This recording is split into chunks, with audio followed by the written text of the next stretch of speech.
노무사님, 솔직히 빨리 답장해 같은 거는 정당한 업무 지시 아니에요? 오죽 답답하면 좀 그러겠어요. 업무 지시 맞죠. 근데 이런 식으로까지 시켰다면은 사장님 바로 노동청 가셔야 돼요.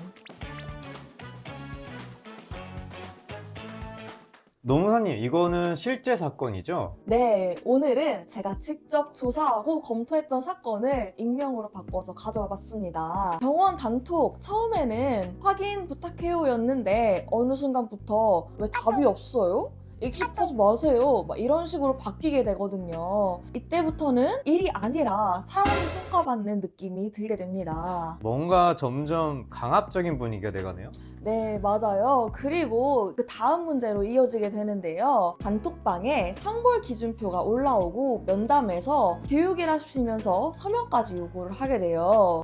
이거 단톡방에서 공개 처형을 하는 거군요. 근데 이게 뭐가 문제가 되나요? 일을 많이 너무 못한 게 아닐까? 아, 선생님은 개원하지 마세요. 맨날 직장 내 괴롭힘으로 신고당하실 것 같아요. 아, 네, 그러면 실제 사연을 소개해 보도록 하겠습니다. 저는 병원 진료실 스텝으로 일했어요. 병원은 위계가 강하고 진료가 밀리면 말이 짧아질 수가 있잖아요. 그래서 처음에는 그럴 수 있지 했어요. 뭐 여기까지는 많이 흔하죠. 근데 어느 순간부터는 말이 아니라 제 태도랑 말투가 계속 문제로 찍히는 느낌이 들었어요. 진료 중에는 복도나 스테이션에서 사람들이 오가는 앞에서 이런 말까지 들었어요. 아, 진짜 표정이 왜 그래요? 제가 말하면 그냥 제발 내만 해요. 환자들 앞인데 텐션 좀 올려요. 그렇게 똥 씹은 얼굴이면 누가 좋아하냐고. 사연자는 저 진짜 화낸 적 없는데 라는 억울함이 계속 쌓였고요. 근데 이게 병원은 너무 급하니까 저도 모르게 이런 말들 나올 수 있기는 하거든요. 근데 일단 아직까진 여기서는 일보다는 사연자 표정이나 이런 분위기에 대해서 이야기하는 것 같은데. 네, 맞아요. 그래서 더 애매하죠. 근데 사연자는 나는 화낸 적이 없는데 목소리나 표정 이런 부분이 계속 불손으로 해석된다 라는 느낌이 쌓였었대요. 단톡방도요. 처음에는 그냥 공지였겠거니 했는데 점점 이런 말들이 쌓였대요. 답장 빨리요. 일십하지 마세요. 확인하셨으면 답 주셔야죠. 네, 또 어느 날은 단톡방 공지 하나가 올라왔는데요. 전 직원 상벌 징계 기준표였어요.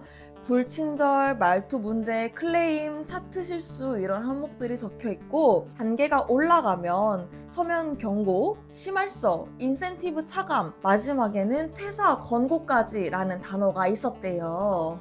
이거 포상 징계 기준표 보니까 이거 무시무시하네요. 네, 며칠 뒤에는 교육이라고 하면서 기록지를 꺼내고 서명을 요구했대요. 사연자는 그 순간 교육이 아니라 기록으로 남기기 시작했다는 느낌을 받았다고 하고요. 결국 그래서 퇴사를 했다고 합니다. 근데 이게 단톡방은 필요하잖아요. 그러니까 법적으로도 업무상 필요하면 괜찮은 거 아닌가요? 맞아요. 단톡 자체는 보통 필요하고 업무적으로 문제가 되지는 않아요. 대신에 좀 중점적으로 보셔야 될 세 가지가 있습니다. 첫 번째로는 내용이 진짜 업무상 필요한 연락인지, 그리고 두 번째로는 시간이죠. 근무 시간 이후까지 정말 필요한 이유가 없는데도 불구하고 지금 당장 답해라 이러한 지시가 반복이 되는지, 세 번째로는 정말 중요한 부분인데요. 표적성입니다. 그런 압박이 사연자처럼 특정 직원에게만 쌓이는지 이런 부분을 종합해서 직장 내 괴롭힘인지 여부를 판단을 할 수가 있습니다. 근데 이게 퇴근 후에 단톡이 공지가 아니라 사실상 지시처럼 들어가면 안 된다는 거네요? 네, 특히 왜 답이 없어요? 일십하지 마세요. 막 이런 부분처럼 태도를 문제 삼는 표현이 반복이 되면은 업무적인 범위를 넘어서 정신적 압박으로까지 이어질 수 있는 여지가 커지게 됩니다.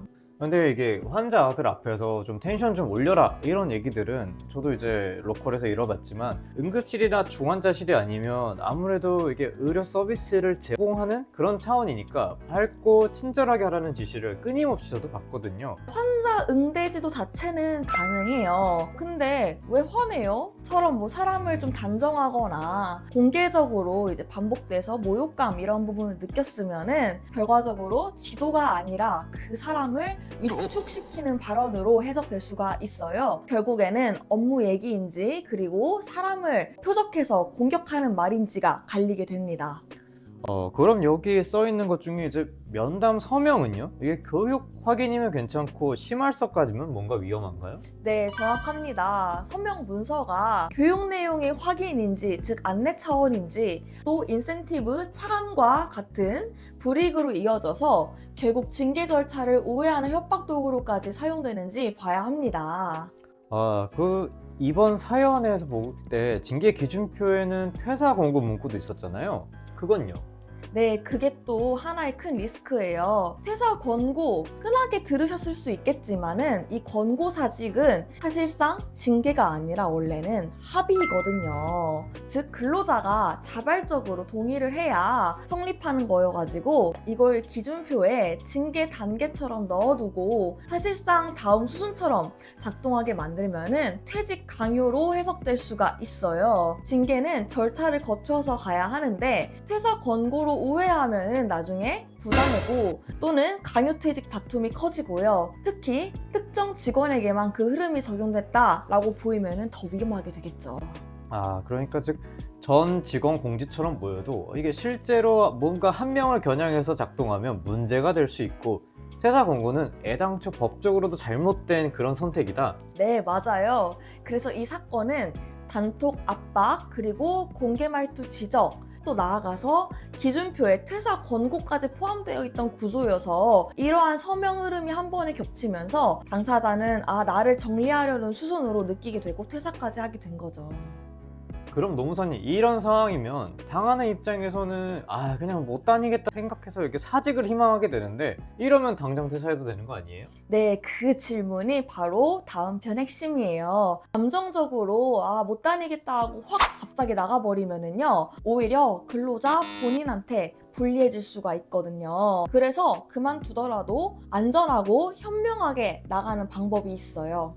이게 어떤 계산 없이 응급사직을 해버리면 본인에게도 이렇게 손해가 생길 수 있다, 그런 말씀이신 거죠? 네, 맞습니다. 그래서 다음 편에는 지금 너무 힘들어서 출근을 못 하겠는데 이럴 때는 어떻게 말하고 어떠한 기록을 남기고 어떤 요구를 해야 내 권리는 지키면서 안전하게 갈 수 있는지 이러한 부분을 노무사 관점에서 현실적으로 풀어드리겠습니다. 좋습니다. 오늘은 여기까지 마무리하도록 하겠습니다. 오늘처럼 여러분이 겪은 사연이 있으시다면 아래 고정 댓글에 메일 주소로 보내주신다면 저희가 선별해가지고 익명 처리한 뒤 노무사님과 함께 직장 상담소 코너처럼 다뤄보도록 하겠습니다. 네, 감사합니다. 지금까지 똑똑하게 일하고 건강하게 퇴근하자. 노닥들이었습니다. 안녕.